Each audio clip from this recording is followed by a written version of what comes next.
kita harapkan dengan adanya sosialisasi ini, ibu-ibu mempunyai pengetahuan tentang bagaimana cara untuk mencegah stunting ini.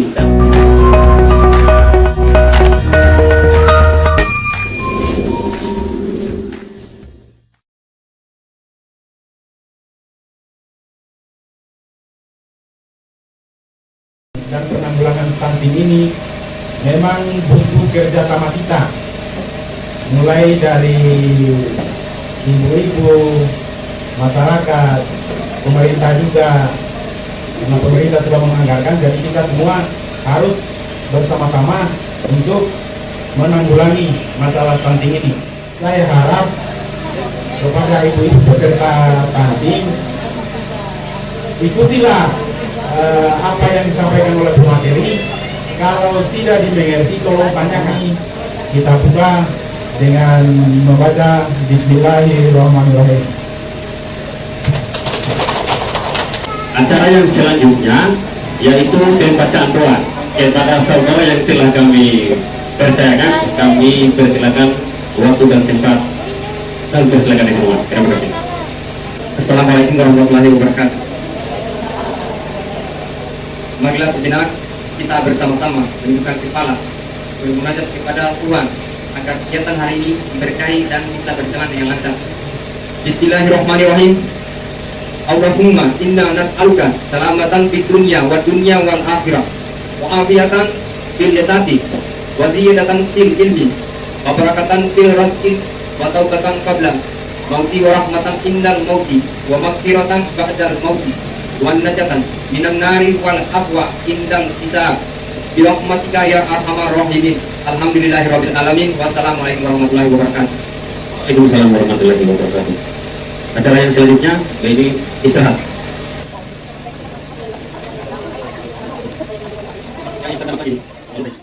Di sini penandra orang stuntingnya, penandra orang stuntingnya. Ini masih tidak anaknya kita, atau cucunya kita, atau tetangganya kita. Jadi antai betul-betul ini, amat apa ini memilih, ini pada pemain itu kita tahu. Tapi saya sedikit takut berbicara stunting ini, bicara gizi ini karena di depannya kita ini ada ahlinya gizi. Selanjutnya kita melangkah pada acara inti, yaitu sosialisasi pencegahan dan penanganan stunting. Untuk materi pertama tentang pencegahan stunting yang akan dibawakan oleh Bapak Arjuna Escape Nurse. Kepadanya kami persilakan. Ya. Bismillahirrahmanirrahim. Assalamualaikum warahmatullahi wabarakatuh. Ya, nanti lebih kesempatan Kepala Desa Marawali, dan yang saya banggakan ibu-ibu yang hadir pada kegiatan hari ini dalam rangka sosialisasi pencegahan dan penanganan stunting di Desa Marawali dengan tema Stop Menciptakan Generasi Stunting. Saya langsung saja pada materi atau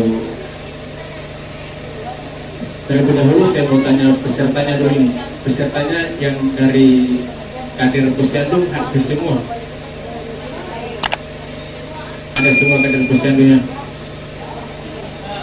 Kalau kita ceritakan soal stunting, yang pertama kita harus tahu dulu definisi stunting itu apa. Nah, baru kita bicara lebih banyak soal stunting. Apa itu stunting? Sebelum kita mau cegah, kita tahu dulu, kita kenal dulu gitu. Maksudnya tadi stunting itu tinggi badan atau tinggi badannya lebih pendek dari normalnya. Nama saya Yantona AMG, sini juga pendamping gizi, membantu namanya Erwin.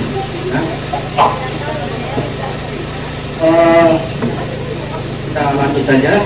Itu untuk pencegahan stunting. Nah, ini kenapa gizi jadi penting? Nah, ini kita punya presiden. Ini stunting dari tahun 2018, waktu masih Yusuf Kala Cawapres, masih wakil presiden. Gizi intervensi bangsa, jangan sampai ada lagi yang namanya gizi buruk. Tidak ada anak yang sepantasnya kekurangan gizi di negara berpendapatan menengah seperti sekarang ini. Presiden Jokowi Widodo 2018. Untuk pernyataan dari Yusuf Kala, Jaga stunting itu penting. Nah, ini stunting. Kita sudah berapa materi kita sudah penjelasan tentang stunting. Umur sama, tetapi tinggi badannya berbeda. Misalnya umur 6 bulan, sama-sama 6 bulan. Yang satunya tinggi badannya 65, yang satunya 50. Yang 50 ini yang katakan stunting.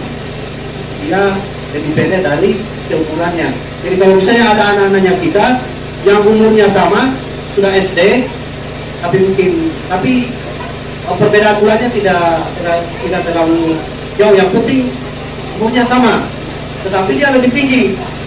Ini yang satunya yang beda itu perlu dicurigai stunting. Makanya itu di posyandu kita ukur terus tiap bulan, supaya kita tahu yang mana stunting, yang mana tidak, supaya kita bisa intervensi. Oh ini yang stunting, supaya kita bisa tangani. Apa penyebabnya? Ini kita sudah tahu pengertiannya. Penyebabnya kekurangan asupan gizi yang diterima oleh janin atau bayi. Ini penyebabnya. Ada penyebab masalah stunting. Yang pertama, asupan gizi dan status kesehatan. Ini ada dua penyebab langsungnya.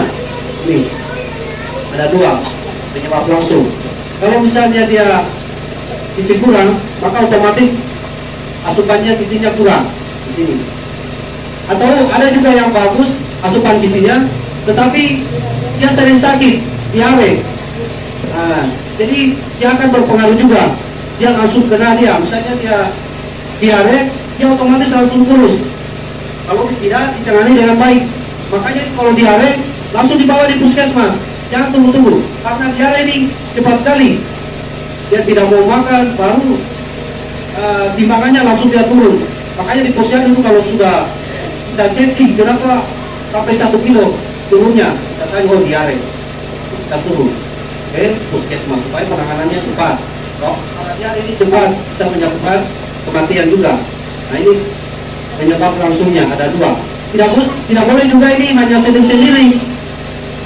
Jadi harus dua. Ini asupannya bagus, makanannya bagus, terus kebersihannya juga. Dipotong kukunya itu tiap minggu dilihat. Karena percuma saja kita sudah kasih makan dia nasi, isinya bagus, tapi dalam perutnya ada cacingnya. Dia makan juga. Akhirnya ada ibu biasa di posyandu makannya banyak, tapi dia tidak naik berat badannya atau di badannya tidak tumbuh. Makanya mungkin ada pengaruh cacing. Makanya itu harus berjalan dua-dua, tidak boleh sendiri-sendiri. Penyebab tidak langsungnya ini ada 4. Ketahanan pangan. Bagaimana? Apakah di situ ada pasar? Kalau pasar kan sudah di KOP. Apakah di situ ada kebun? Kalau kebun kan banyak di sini. Tidak usah terlalu mahal-mahal. Sayurnya, daun kelor, pepaya itu sudah bagus. Orang-orang tua dulu kita umurnya sudah umur 190 masih kuat-kuat. Sekarang kita serba cok. Nasi dicok, ambil air dicok. Lama-lama tapi cepat juga dicok di rumah sakit. Cepat diinfus. Itu bedanya. Jadi perubahan perilaku kita itu 90 derajat geser. Lihat kita punya orang tua. Kita ini sudah umur 40, 50 sudah sakit-sakit. Kalau umur yang tua-tua dulu 90 masih kuat kerja. Kita heran. Padahal pola makannya itu hanya itu saja. Biasa pakai ikan asin, bisa juga pakai garam. Tapi kuat juga mereka. Itu sekarang anak-anak kita masih ini menangis sedikit kasih uang jajan. Itu pola makan kita punya pola asuh yang kurang bagus. Itu sekarang banyak penyakit. Ini pola pendidikan, ini lingkungan yang itu habis itu air bersih juga ini. Kalau misalnya di farm juga itu misalnya pipanya itu kurang bersih, tolong dimasak kan, dimasak airnya karena ini rawan juga. Ini tentang prosesnya, ada prosesnya bagaimana pendapatannya, ekonomi ini kan ekonomi. Walaupun kita berkuar-kuar, kalau dia tidak mampu, mau di apa? Nah, jadi nanti makanya itu harus saya dapat tahu ada bantuan. Kalau sudah ekonomi ini, kita lepas tangan. Harusnya untuk mencegah 100 hari pertama kehidupan. Oh iya, 1000, sorry. Kita harus tahu dulu ini 1000 hari kehidupan. Kalau secara harfiah itu pengertiannya periode kehidupan manusia sejak awal atau janin, habis itu lahir, bayi sampai umur 2 bulan. Kalau secara filosofinya kesempatan untuk memperoleh generasi penerus yang lebih baik.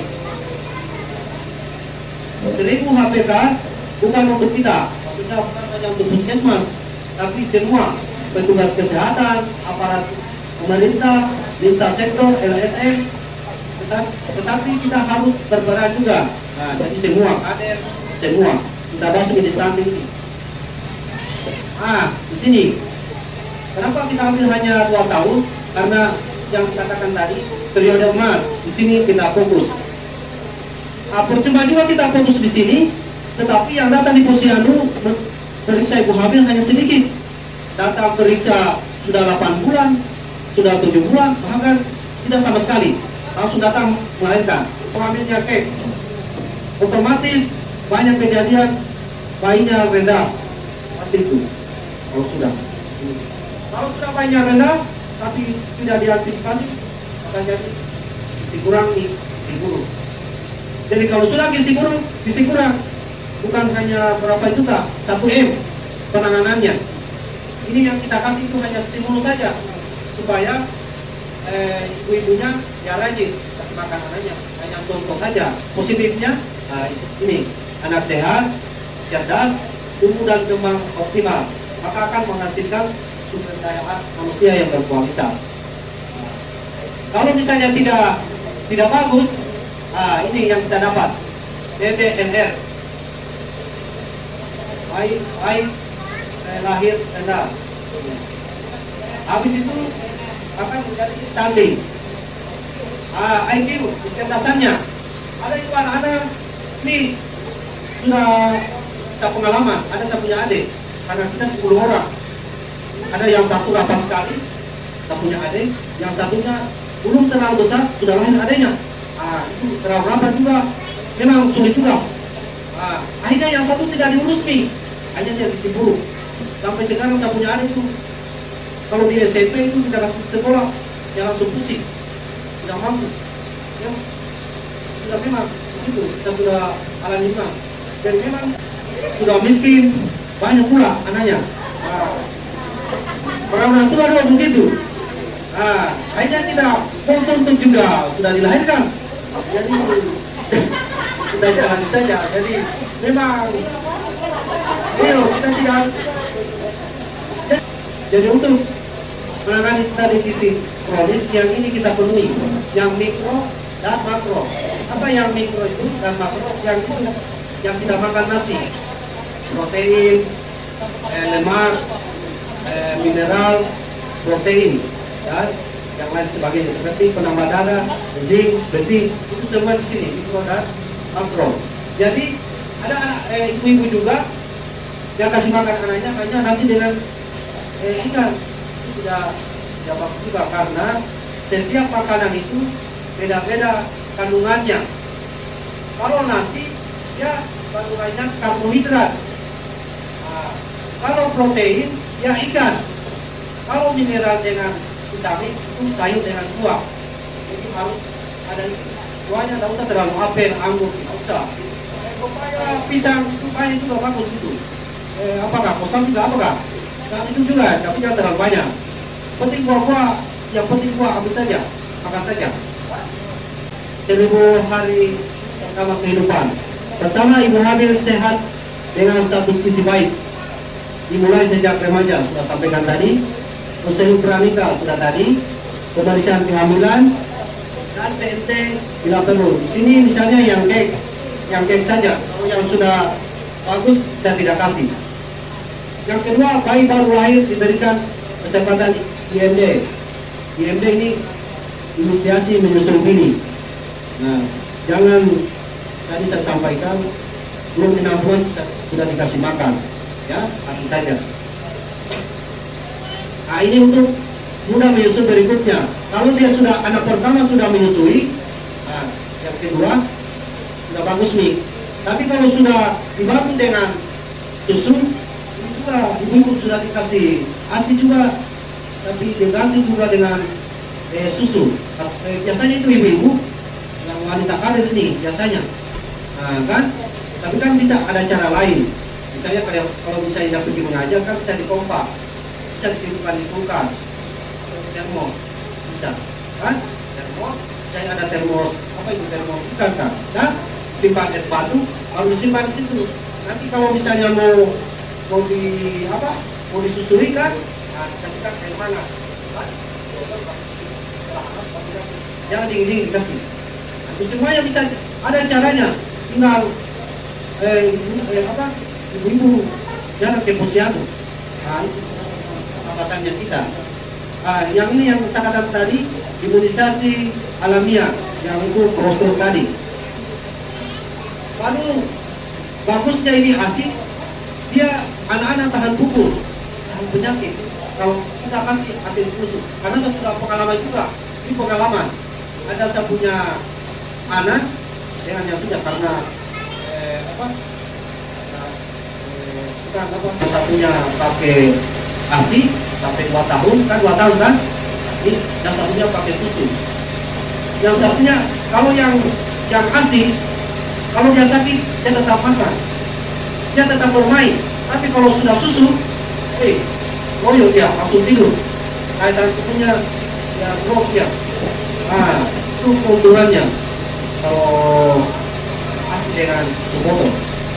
Nah, yang berikutnya baik 6 bulan dari ASI eksklusif. Nah, tadi supaya itu daya tahan tubuhnya katakan tadi optimal ya untuk mencegah penyakit.